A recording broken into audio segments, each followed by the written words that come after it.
Welcome to the Zoe Routh Leadership Podcast, where we explore the future and what this means for your leadership. We ask the big questions. What's happening on the horizon? What does this mean for us? And most importantly, what skills do I need now for leadership of the future? It's time to explore. Let's go. Hey, it's Zoe, and thanks for listening to the Zoe Routh Leadership Podcast. It's such a privilege to be in your ears this week. And on Planet Human, did you know that Meta, yes, Facebook, otherwise known as Meta, the parent company, has celebrity AI chatbots now.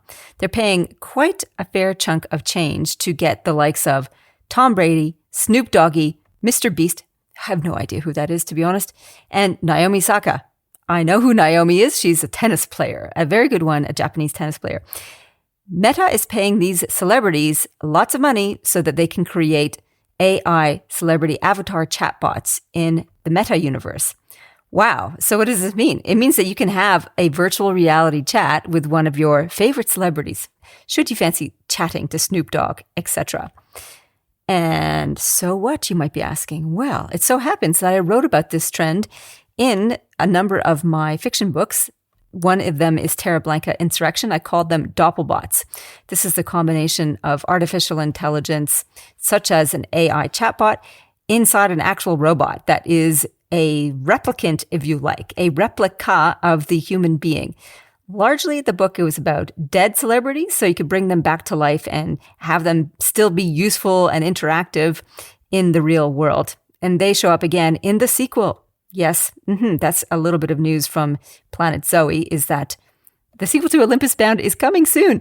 I've got the second draft underway right now, which is very exciting. So that should be polished and released in the new year. So back to chatbots for you. What does this mean for you? Well, in business, wouldn't it be awesome if you could chat to the CEO of a large organization through their chatbot? Of course, it'd be awesome to talk to the CEO live if you have a specific question. But if you didn't, you could have your entity, your humanness, your persona, accessible to customers, to clients, to staff, so they could chat to you about your thoughts and so on. There is so much opportunity here. There's so much threat as well, but there's so much opportunity to be able to be more accessible as a leader. So have a think about how you might position yourself virtually so that you could be more accessible to your people, whether that's your team, your staff, your customers, your stakeholders, the broader public. Very exciting. So on Planet Zoe, apart from the exciting progress of the sequel of Olympus Project called Olympus Bound, I am still in Canada. So I am getting my Canadian on. I'm in Montreal, where I am hanging out with mom and dad and all my uncles and aunties, my brother and sister and their families, and doing Canadian stuff like eating poutine, which is French fries with cheese curd and gravy. It is as yummy as it doesn't sound. Poutine, I love Montreal. It's where I went to university, so it's really nice to go back and visit my old stomping ground. And so good also to spend time with my ma and pa. Okay, well, the question I have for you this week is, she says, checking her notes. Oh yeah, here we go. What is the alternative to hackneyed work-life balance? What is the alternative to hackneyed work-life balance? We've heard a lot about work-life balance, right? And it's like, roll the eyes. Can we not talk about this anymore? There's a different view of this. My guest today is Dan Pontefract. He has worked in senior roles across telecommunications and other large corporates through North America. He has led large corporate culture change programs. He has worked with Salesforce, Nestle, and Canada Post as some of his clients. And he's got another book out. He's published a few now. This one is called Work-Life Bloom. He is also a speaker and consultant. And we have this lovely discussion about what work-life bloom actually is. And we can move past this work-life balance stuff and be more integrated in our approach. So let's get into it. Well, all the way from Victoria, British Columbia, Canada, welcome to the show, Dan Pontefract. Hi, Zoe. Thanks for having me, fellow Canadian and wannabe Australian. That's me. Yes. I'm very excited that you've managed to see basically half the country, the Eastern Seaboard, which is awesome. And it is a beautiful place to live and work, as is Victoria, British Columbia, where I have also visited. Very different feel to it. And we share a little bit of the same sort of passion of helping people and leaders and teams thrive. So, but I'm curious, how did you get into this line of work? We got 6 or 7 hours to get into that one. It started out as a kid, to be honest. I happened to somehow end up being captain of like football teams, soccer teams, basketball, volleyball, and I didn't ask for it. It just kind of happened. I became president of student council twice, and then went to university and started leading things there. And I don't know, I just sort of naturally, potentially gravitated to these roles. But then I was always this, kind of like a benevolent onlooker to the plight of the little guy, but also the big gal, people in charge and everywhere in between, and just saying, hey, like, why are we doing it this way? So long story short, I ended up thinking I was going to be a high school teacher. That lasted 2 years. Then I went into higher ed and became a higher ed director. And after being a higher ed director, I got lured into the corporate world as a chief learning officer. And so then I started working with organizations and companies on culture change, leadership development, and so on. So long-winded way of saying, I guess it was my destiny and I love it. Kind of mushroomed. I'm curious, as a kid, right? So something that you didn't seek out, and yet it was offered to you to become captain, etc. On reflection, do you have any sense of what it was about you, how you showed up, that made people say, we think you should lead us? Yeah, I guess upon reflection, I was one of those kids whom loved intellectually and curiously figuring out things about others. Like, how do we work better together? How does, if the coach is being an arse, let's say, how do I become like the player's no Canadian player so that I uses can that help? word. That is an Australianism. But anyway. I'm trying to connect. Yeah, just connecting. But except you don't say arse, it would be like ass. Ass. Yeah. Ass. I've always tried to like understand, filter, interpret, and find ways in which to sort of make sense of the senseless. So if I'm captain of a basketball team and the coach is freaking out because a play went wrong, and after the game we're being berated in the training room, I sort of stick around and say, hey Sandeep, or hey Michael, or hey Alan, it's okay. Like, don't worry about that. We'll get them next time. Like, I just always had and I still do, have a strange soft spot for people. And yeah, I'm just trying to help, I guess, figure out how people can become better versions of themselves. Not that I know it all, but I just have this oozing empathy maybe for humankind. Oozing empathy for humankind. You can put that on your business card. There you go. Right? Yeah. Oozing might be a bit frightening, but I get your point. Yeah, it sounds like green blob has taken over or something, right? We don't. the green blob of empathy. I love it. Yeah. Oh. You've written multiple books, and your latest one is Work-Life Bloom, and it's a lovely little book. Why? Why did you write this particular book? What was the instigation behind it? Well, I've been being cheeky. It's to stay married. So when I'm out of Denise's hair and writing books, she's very happy because I'm not bugging her about all my intellectual curiosity questions. This one, in seriousness, this one came to me going into the pandemic. I'd already essentially penned my fourth book, and then I tweaked it a little bit and still released it really at the kind of first year of the pandemic. But this one was coming into it. I kept thinking to myself, what the hell is wrong with these terms like work-life balance and employee engagement? And I've been a culprit, if not culpable, of flagrantly issuing these words and statements and theories around in my role as a chief learning officer, a chief envisioner, a chief clown, whatever you wanted to call me. And I kept thinking to myself, why? Like, why are these things here? And so I had to unpack the terms and And it sort of, I'll be honest, Zoe, on a bike ride, I love cycling. So on a bike ride in February of 2021, I hadn't quite yet figured it out what I was trying to write. I was sketching a lot of different doodling, kind of unbalancing myself with the writing. Anyway, on a bike ride, I saw just a complete hillside of daffodils. And it was sort of mid-ish February, third week February. And I'm based in Victoria, British Columbia. So we don't really get snow. It rains a lot. There are no daffodils in bloody February in Winnipeg.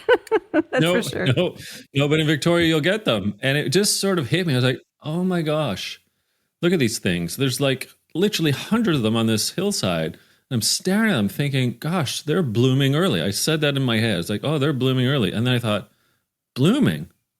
And then I thought, okay, wait a second. And the rest of the bike ride, another 30K home, I kept playing around with this bloom metaphor in my head. It's like, anyway, that's where it came from. And then that helped me replace work-life balance with work-life bloom. And I had something to kick off at least some serious research and some further thinking. So why was work-life balance such an anathema? Is that the right way to say it? Anathema? Why anathema? Was it... I'm anathema to work-life balance. That's what I think, yeah. All right. Why do you oppose it so much? Like, what was it about that term that made you go, bleh? Well, first of all, it's a zero-sum game. So you can't balance work and life because you set yourself up for failure because you're going to essentially fail at one or the other in lieu of one or the other. So that was number one. Number two is, it was actually a term that was first manifested out of the women's liberation movement, of which I'm a big fan, but it sort of has been stolen and found its way into the corporate world for slightly deleterious reasons, if not nefarious. And so I take umbrage with that because... Why deleterious or nefarious? Because corporate land, HR speak, wax lyrical about work-life balance, yet we don't actually set people up for what its intent is. I know it's not in jest. It's not necessarily directly nefarious. It ends up becoming that way because we suggest as leaders that we believe in work-life balance, we espouse it, but indeed, as you can see from either my research or thousands of other research papers, anxiety, stress, burnout, alcoholism, sadness, anger, loneliness, etc., have been on the rise since the middle 2000s. And we think that work-life balance is actually happening? So I say no, Zoe. I say no. Okay. So it's a false flag. Basically, well, I don't know if that's the right metaphor, but in any case, it's a false promise, if nothing else, that we can balance it. If mostly else, meaning like it's exactly that. I'm with you. I love that term. It's a false flag. What we've done is we've said, okay, we believe in work-life balance. We're going to espouse it. Yet we're not going to set you up for the practical factors or conditions in which that can materialize. So just, take us at our word, young lad or young lass. We certainly will help you find your work-life balance, which we don't know what we're talking about. Somehow means spend less time at work and more time outside of work at its base level, I think. Well, it kind of, yeah. Like what we're saying is, go be you out there and, we'll allow you to be that. And maybe even, we'll let you off the odd Friday at lunch. But that's not really the point. The point that I'm trying to make, both in the book and what I've been doing over the last 25 years, I think, of my career, this perhaps book is almost like it's amalgam of all the thinking and the writing and the developing I've been doing of leaders and teams and organizations, is quite simply and quite frankly, our lives shape our work. Nevertheless, our work shapes us as well.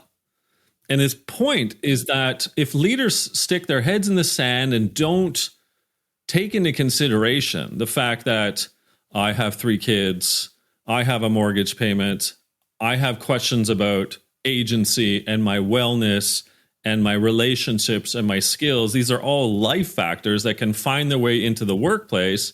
And then in addition, having good conversations and structural kind of reformations of what it's like to be in the work as a human being, as a team member, as somebody. So whether that's, my belief in whether the organization stands for something like purpose, if I'm trusted, if I feel like I belong, and so on and so forth, it's these work and life factors that we should be kind of thinking about, if not creating change about, rather than saying, oh yeah, we believe in work-life balance, or, oh yeah, we believe all our employees should be engaged, or, oh, we want you to bring your most authentic whole self to work. These are all those HRE speak terms that have invaded, our sense and sensibility of what it means to be a human being, let alone a team member.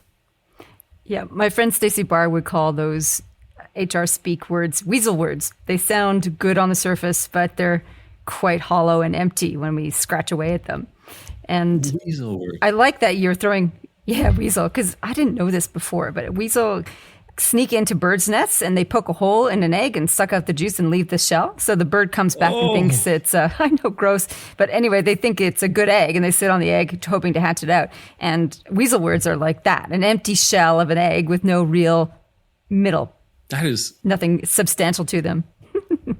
See, I love learning. I'm like a didactic, like through and through. I just love it. And just learning that about weasels and the birds and the shells and the whole metaphor there with the empty shell words and weasel words. I like Stacey. I need to meet her. That's great. I don't think she coined that term. She does quote it a lot, and I just can't remember who she quoted in her books. But I love it because that's in relationship to her work around strategy and performance, where we have grand vision statements about improving efficiency and effectiveness for the long term. Example, effectiveness and efficiency are weasel words. So yeah, throw those out and let's get real, which is it's about using language in a powerful, meaningful way, which is what you've done in Work-Life Bloom. So let's dig into the metaphor and the structure of your premise, where we don't separate out those two things. And you did a lovely job just then of describing what it means to look at the consideration of the individual in terms of what responsibilities and focus you have in your personal world and what you hope for work. So can you please explain a little bit about the core premise of Work-Life Bloom that you haven't already waxed lyrical about? Sure, I'd love to. I guess at its core, its root is a gardening metaphor back to the daffodils blooming. And so from there, I thought, well, I'm 5 books in and I don't have a 2x2 matrix. So what author out there does not have a 2x2 matrix? But really, where it came from was, again, my somewhere between apprehension and disdain for employee engagement. And so let me back up into the answer with your question.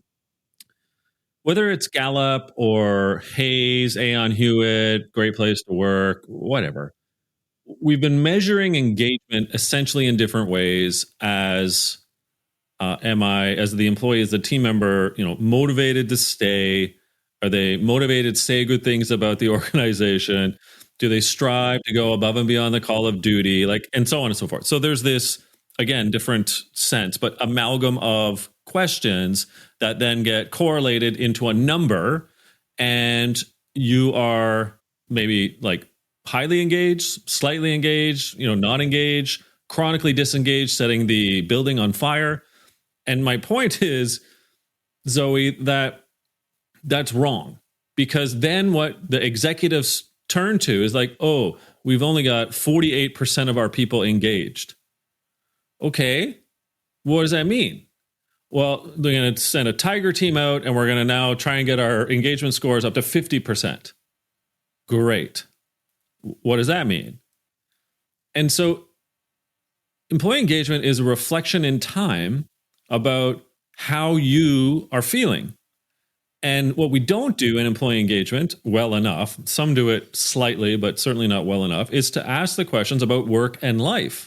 And life being the development of me, a human being, and its correlation into the work and thus to me. So my point is, back to 2x2 matrix, if we were hypothetically, Zoe, and for listeners listening in, to plot work on a y-axis, that's the one on the left, and life on the x-axis, that's the one on the bottom, and you were to say there were four quadrants with those two axes, and let's say work on that y-axis, the left one, is somewhere between awesome and awful. And let's say that the life factors are somewhere between very clear and confused.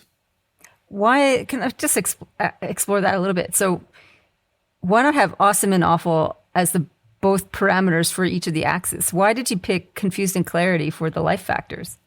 Because being clear and confused is your own individual interpretation about you. Are the life factors clear to me? It doesn't necessarily have to be awesome. It's just clear. And confused is, am I somewhat obviously like a little bit scatterbrained, if not erratic on my sense of what these things are to me. And therefore I'm confused if I'm feeling meaning or not, or my skill development's at a certain level, et cetera. You kind of basically need a Sherpa to help you with that. Am I clear or confused? So as, again, with my disdain, if not apprehension about employee engagement and work-life balance and bring your most authentic self to work, I thought, okay, I have to test this a little bit. So I'm like, so what were the factors that are helping people feel these different ways between work and life, feeling clear and or amazing, et cetera? And so personas started to develop. And again, I wanted to use the gardening metaphor and to rip employee engagement into shreds.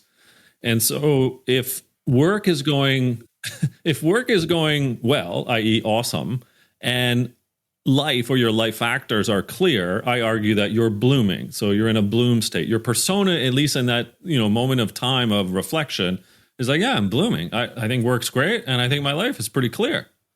So what are the other three? Then you kind of have to work it backwards. And how does that happen? So in the bottom right quadrant, again, visualize a 2x2, those listening. The bottom right I call stunted. Why stunted? Well, the work factors are pretty low, so therefore feeling kind of awful. But your life factors are clear. And so just like a plant, when you're stunted, you're wilting, you're just like, I need something to get me back straight up. And that's usually the work factors, not your life, because you're clear with where you are and what you're doing and, the factors that come to be. Conversely, in the top left-hand quadrant, when work feels awesome, but you're a little bit confused, lacking clarity, if you will, right, on your life factors, my argument back to the garden metaphor is that you are budding. When you're budding, you're kind of peeking through the soil.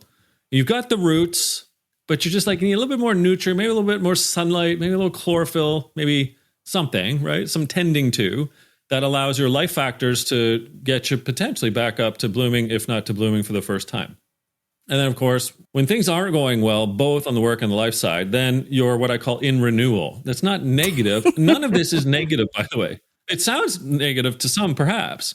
But in renewal, you're basically having to reseed. You're composting. Yeah, well, there you go. Give me some phosphorus. Give me some phosphorus stat, And so when you're in renewal, you're basically saying, okay, it might be, again, you've fallen into renewal. Let's play this out for a second, Zoe, because maybe you've moved cities. Maybe you've moved from Winnipeg to Canberra. And, you have a low network or no one.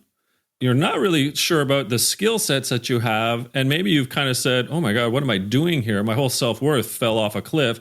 So certain factors in your life factors have fallen and you're employed. You're at a place of work, but people don't trust you yet. You've got a Canadian accent. You say A, you don't feel like you belong.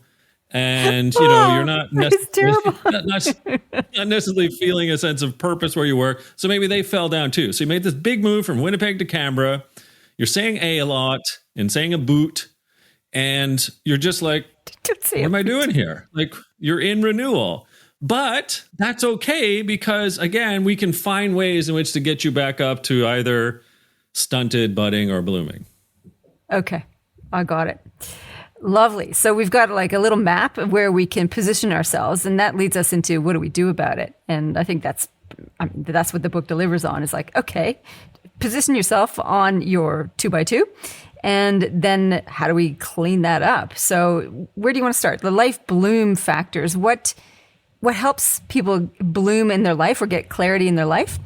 And what is it environmentally so maybe social or societal that gets in the way of that, if anything? So from the x-axis, so that's one at the bottom again, remember the 2x2, and your life factors, what I found and discovered through, again, just so people know that I'm not wet fingering the sky and making this stuff up, I went and asked 10,000 people. Wet fingering the sky? What is that? When you wet finger the sky, if you're a farmer from Manitoba, as I understand, when you wet finger the sky, you're able to determine which way the wind is going, and therefore do your chickens and livestock need to go into the barn or not? And that could be storm a brewing. Oh, so you lick your fingers, you put them up to see which way the wind might be. Okay, right. So not there that scientific. Go. Exactly. Got it. No. So that's why I'm being facetious, right? Got it. So it conducted 11 country, 10,000 person, 5,000 leaders, 5,000 non-leaders assessment, plus my own focus grouping of about 200 or so interviews around the world. And I was trying to get to the point of, well, what makes us shine, flourish, thrive, bloom, and why? And so on the life factor side, it came down to 6. I've touched on a couple of these, but just specifically your relationships, i.e. your network, your strong, your weak ties. So relationships, number 1. Your skills, your belief in whether or not you can develop and gain aptitude in certain skill sets and continue to grow that. So having belief in yourself that you can learn anything, if not at least something more. Your well-being. So we kind of touched on this a little bit about the antithesis of work-life bloom, or balance, I should say, my apologies. So that kind of emotional, social, physical, financial health for you as a human being. And again, don't forget, these things can be brought back into work. So that's why I'm calling them life factors. They start with you. Number 4 is, make sure I get this right, meaning. So your own worth, your self-worth, if you're self-actualized about do I matter or not? Like, what is it that for me is important? That sense of meaning, what I do in my life. Agency. So human agency, basically free will to make self-determined decisions. Do I believe I have the autonomy in myself and the empowerment of others to make decisions so that I don't feel shackled? And then number 6 is respect. So depending on who I am, my identity, do I feel dignity, feel that people care about me as a human being? So those 6 help you no matter where you go in your life because they are life factors. But here's the kind of spoiler alert, Zoe, for leaders. If they're not having conversations and paying attention to those 6 life factors, that can actually, this is why it's a leadership book, this can impede or in fact detract from their performance and just their contributions inside the workplace itself. So it's kind of important to be having open dialogue about these 6. Yeah, they are pretty powerful. And what's interesting that's, well, I'm not sure if it's missing or whether it's subsumed into one of the categories, is money. Is that part of well-being in terms of resources, etc.? Yeah, in fact, one of the suggestions I have inside of well-being is to say the pay. And so, putting out things as a leader like compensation bands and not hiding behind, what we do have and what we don't have. Just, sometimes leaders like, well, I'm not sure if we serve that benefit or not. Like being well-versed in the entire compensatory package so that team members can have a conversation with you about what's in, what's out, and just having normal human being conversations about pay and its ilk. That's so important to just be, open and empathic to what people need in this world. I mean, I have a mortgage. I have 3 kids, as mentioned. I like going on the odd holiday to Australia. So I should hope that someone's going to have a conversation with me about total pay and so on. Otherwise, you'd have to scrap a few of those things. That's for sure. So the second part of my... yeah. Well, and especially now. Well, what are the kids on eBay? So, I mean, one kid's for sale. I think the human rights people might come after me. But so there's that. Yeah. There's that way of funding your dreams, for sure. Yeah, exactly. The second part of my question was, are there social or societal challenges or systems that prevent us from managing these factors? Well, number 1, I would say is leader ineptitude. And what I mean by that is not all leaders have this particular quagmire issue of mine, my itch to scratch. But we have kind of, how do you say this? Like we've come into a kind of a Marty Seligman learned helplessness of leadership, which is a fancy way to say, it's a fancy way to say how we've been serving up leadership is often learned by those that are doing it perhaps incorrectly. And so learned helplessness is basically a concept that, well, if that individual is doing it that way, then surely I should do it that way too, because look at that person, look at how they got up to that level. So I guess that's how I'm going to do it. And we need to re-engineer the narrative that people are people. They're just looking for that care and dignity and attention and positive reinforcement and open dialogue about what matters. And when we can do that, I think that's important. So number one to your question is, I would say, a re-engineering of what it really means to be as a leader. That's one of the societal flaws. Number two, when you kind of think about where this earth is going and some of the things getting in the way, polarity is a huge issue these days when we're bringing, the politics into some of our leadership scenarios, which we shouldn't be in the workplace. When we are purpose washing, as I call it, it's not just greenwashing, but when we're saying, we stand for X, Y, and Z, but those are just words and we don't back it up. So what we've lost is trust in our team members because we've said we're going to do something and then in fact we don't. And so that sort of notion of, well, we're here to serve all stakeholders, but we don't. Sorry about that. Looks good on the lobby, our purpose statement, but we're not actually about serving society or all stakeholders. That gets in the way. And so you have this trickle down, ripple, domino effect, so to say, of people's exacerbated levels of frustration that, I thought I joined the right organization. What the hell happened? And that's frustrating, and it does demotivate people. And that's when some of the work factors will drop down as well. It's a nice segue into, what are the work factors in this work-life bloom? We've got the 6 for the life factors. What constitutes the work side? So there's another 6 that I managed to land. There's no we, it's just me. Another 6, and they're broken down. There's 3 that are individual based, and there's 3 that are organizational based. So when you look at the individual, it first starts with trust.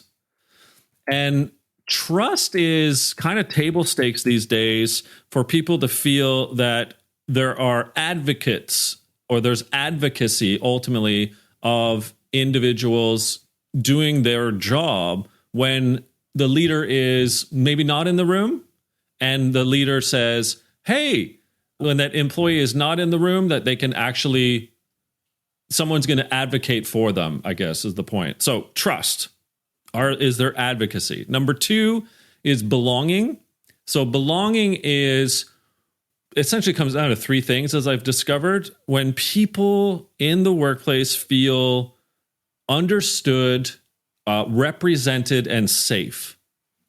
And so when that combination of feeling understood as who I am as a human being, represented based on all kinds of things from identity related matters, and safe to speak up, safe to contribute, safe that their head's not going to be torn off because they have potentially a differing idea and not subscribing to groupthink. Trust, belonging, and value are 3 of the individual work factors when someone looks at their place of work and says, yeah, am I trusted? Do I belong? And am I valued? But then there's 3 additional ones that look at the organization on the whole, and they are purpose, strategy, and norms. So purpose, we've kind of talked a little bit about this, right? That's do we serve all stakeholders? And by virtue of that, am I seeing that my organization's intent and beliefs and actions actually are tantamount to, yes, serving a higher purpose, not just profit or bureaucracy in the case of public sector. The 5th one, strategy, came down to tons and tons of people in feedback saying, yeah, I think I understand the strategy, but I don't know how it connects to me and my role. Or, yeah, I heard the strategy in January, kickoff to the new fiscal year, but I haven't heard it again, and it's been 11 months. So not connecting the dots on the strategy of where we're going is quite critical, by the way. And then the 6th one are norms. Think of norms as culture. So what are the operating processes? What are the operating behaviors, the guidelines, the practices that allow us to communicate, to collaborate, maybe to recognize, maybe to perform? And if that feels like nails on a chalkboard or eating a bag of nails, it's going to be difficult, a little bit bloody. And if that gets in the way, then you've got another big issue there ultimately. Beautiful. So that's beautifully laid out. And I think it's a really lovely lens through which to look at the factors in work and the factors in life that contribute to a happy human doing productive. No, maybe productive might be a weasel word. Doing useful things. There we go. I'm going to love that. I'm going to have to attribute both of you going forward. I love it. Dan, I'm curious now. So this is an expose of the fundamentals. Looking forward to the future, what do you think is the future of work and workplaces? You've been involved in this kind of work for a long time. What's the horizon have in store for us? Whew. Okay, well, two ways to answer that question. The first you probably won't like, and the second one I'll back it up. The first one is I've left the term the future of work. And the reason I've left the term the future of work because I need us to start saying this, quote, the future of work is now, end quote. The problem I have with the future of work and future of work conferences and trainings and keynote speakers is that we're in a crisis right now. And the crisis is about what we want our organizations to look like, not 5 years from now, but today. What I see with the assessment results that I received and the data points from research firms, not mine, but others, is that team members today are yearning, like pleading, crying for a new model. And I think it was a hidden taboo topic by the water cooler in 2017, 18, 19. The pandemic, gosh, when 7 million people die, you can't call that a godsend. But it certainly allowed many people to say, well, what in the fill in the blank is going on with my work and my life? So there was this existential evaluation for tens of millions of workers around the world. And so us recording this, in the middle of 2023, the data hasn't changed. The data continues to get worse. And so rather than the future of work and thinking about the future, I want us to be saying the future of work is now, and I'm going to make changes, if solely for myself, but if I'm a leader, my team, if not business unit, if I'm running that, and if I'm a C-suite leader, I'm having conversations about what we stand for today in the way in which that we treat one another, whether it's leader to leader, leader to team member to team member, and all of that related to the customer experience, incidentally, or the citizen experience if you're public sector. That's what I want, Zoe. That's what I think we need. And if you spend any time on TikTok and listen to, young millennials and Gen Z in hashtags like fun employment or, some of the Monday memes that are going out there, they're not, I don't think, and I certainly have my own reverse mentoring going on. So I ask these questions. I don't think they're doing it for kicks and giggles. I think they're pleading with us, the Gen X and the boomer leaders that are out there saying, can we just maybe, can we have a pause here in the way in which things are operating? Can we maybe bring that down to a level in which that's going to help us with our own humanity? So Zoe, I think we're in for a reckoning. Wow, that was a really amazing answer. Thank you so much, Dan. I really appreciate that perspective. It's refreshing to hear, let's park the future and deal with now, because if we look to the future without resolving now, we're going to have a pretty crappy future anyway. Love it. Couldn't agree more, Zoe. And sadly, I don't want to see that either. So no, I'm with you on the power of positivity. Yeah, it's possible, right? Absolutely. Baby steps. It's possible, but I just getting tired of us talking about the future of work, because we need the now of work, to be honest. Okay. Now of work. Moving from the now of work into, are you ready for it? The Fast Five. Let's go. Okay.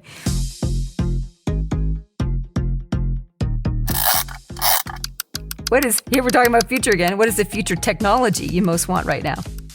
I think that for me, if the algorithm that provides me my Apple Music radio could be better than it is, I know this is a cheeky answer, but I love music, and I love when people surprise me with music that's not just my favorites like the Beatles, the Tragically Hip, Dave Matthews, Shania Twain, but I want new cutting edge stuff from people from all over the world. I think Apple has a algorithm issue, and they're serving me things that they think I'll like, but they should challenge me and not groupthink the algorithm into telling me what I should like. Yeah, I actually think that's really useful in so many different contexts. Let's do some reinforcement of the things I do like, and then have a shake it up button, which would be awesome. Yeah, like a snow globe. Shake it up. Exactly. Yeah. Snow globe me. All right, number 2. Yeah, special button, snow globe me. I love that. Let's do it. Number 2, best tip you ever got for leadership. The best tip is this, which is a little bit cheeky as well, but you should listen more, because listen is an anagram for silent. Is it really? I guess it is. Yep. Yeah. Oh, that's good. That's a good one. All right. Thank you. Number 3, and you've mentioned, so here's the question. What's one problem at work you'd love to wave a magic wand and be fixed right now? You've talked about several problems. What's number 1 problem, or another problem you'd like to see fixed? Right now, again, recording this middle of 2023, the ridiculous imbalance between what team members want in terms of their hybrid work structure and what executives at the C-suite and the board level want with their thoughts on hybrid work is such a polarity-based, oppositional, nonsensical starting point. We need to come together. And so I am angry at both sides. So for the team members who think that they're deserved of working from home 5 days a week, I honestly say shame on you. And for leaders, senior leaders, the executives who think that employees, team members should be in the office 5 days a week, I say shame on you as well. Both of them are wrong. We need human connection, and team members who are stuck on this flagpole of it's my right to be able to work from home 5 days a week. No, it's not. And we need human connection. We need facial body language expression learning. We need to make relationships happen that are face-to-face. So get your arse back into the office. But then when you're a senior leader as well, don't expect that everyone needs to be in the office 5 days a week, because that is an anachronistic, if not antagonistic, way of thinking. So can we come to grips in the middle so that if it's 1 day, 2 day, 3 days in the office, I'm not necessarily hung up on the number. I'm hung up on the polarity between the two views of thinking. Love it. Thank you. All right. Number 4, you can give a thumbs up or a thumbs down. Who's a leader that's doing something right, or who's a leader that's doing something wrong out there? Well, Jamie Dimon of said banking institution in America is the CEO, and he's one of those people in the bucket of I want to see everybody back in the office 5 days a week. And I think Dimon and others like him are setting a very terrible example. So that would be my thumbs down. And do we do a thumbs up as well, or just thumbs down? If you have a thumbs up, go for it. Yeah, well, I think what's in hindsight now, for the Australians in the audience, you're going to stop listening, I'm assuming.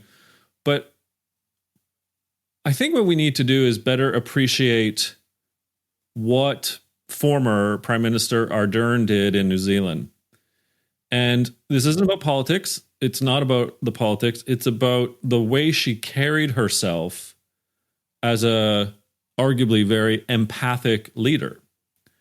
And so take the politics aside and just think about some of the things that she did that were small and major when it comes to empathy. And I think that's something we need to just recognize and put a thumbs up to, take some of the political decisions away. And when she employed that empathy for the people in Christchurch, for example, or for the kids when the lockdown happened, and other examples, all kinds of them, I think that's the things I want us to think about from a thumbs up perspective. Nice. Yeah. She's incredibly popular here in Australia too. So definitely people would be listening to that. Phew.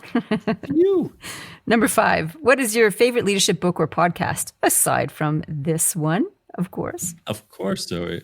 And aside from mine. Henry Mintzberg is a professor from McGill University. He's an emeritus professor. He's just about 82. And he continues to be one of my favorite thought leaders on a more humane, rebalanced society. And so if you could do anything and you just go over to his henrymintzberg.org site and just read some of the stuff he's come up with and continues to, he's a hero. He really is when it comes to a pluralistic society, and a good Canadian at that. Good on him. And that's my alma mater too, McGill University. Mine as well. How about that? Oh, there you go. Yeah. Well, that was the Fast 5.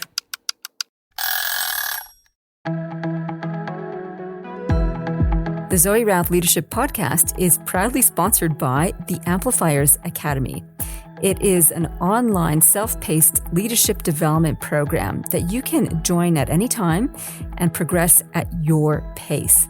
There are very short video lessons, great checklists and resources and recommendations and book summaries, all there to help boost your leadership thinking and abilities.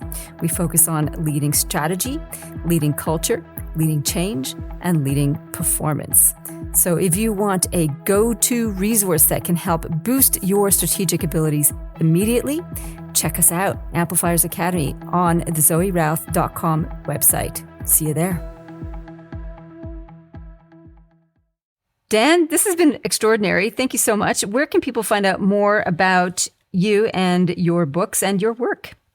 Well, Zoe, first of all, thank you for this invitation. You have a very open, authentic, and embracing style in the way in which that you have conversations. So my toque is tipped to you, fellow Canadian and fellow McGill University grad. Best way, probably because no one can spell my last name, is to find your way over to the book site. It's called worklifebloom.com. Free Work-Life Bloom assessments there, other goodies, and I hope to meet some of you digitally or even in person.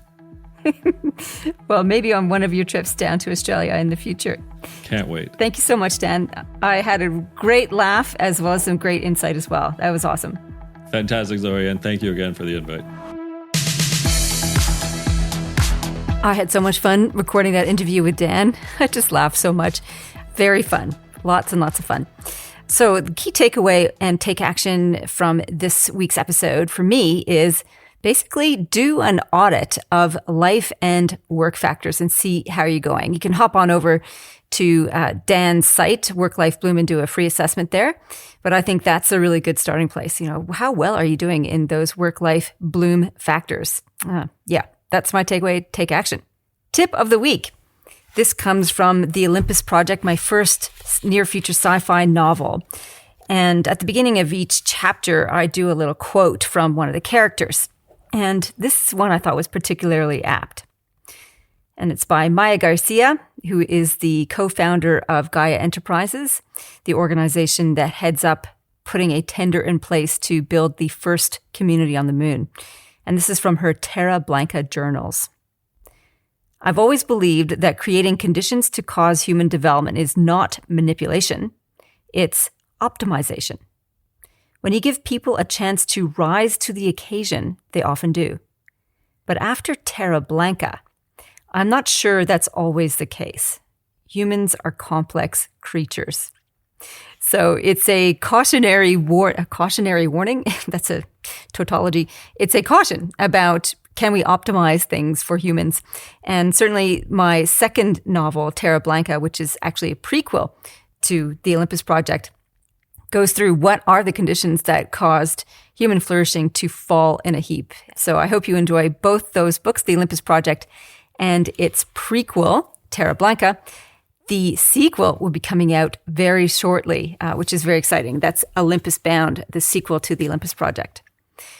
Coming up next on the show, we have Dr. Karuna Ramathan and our conversation on leading change.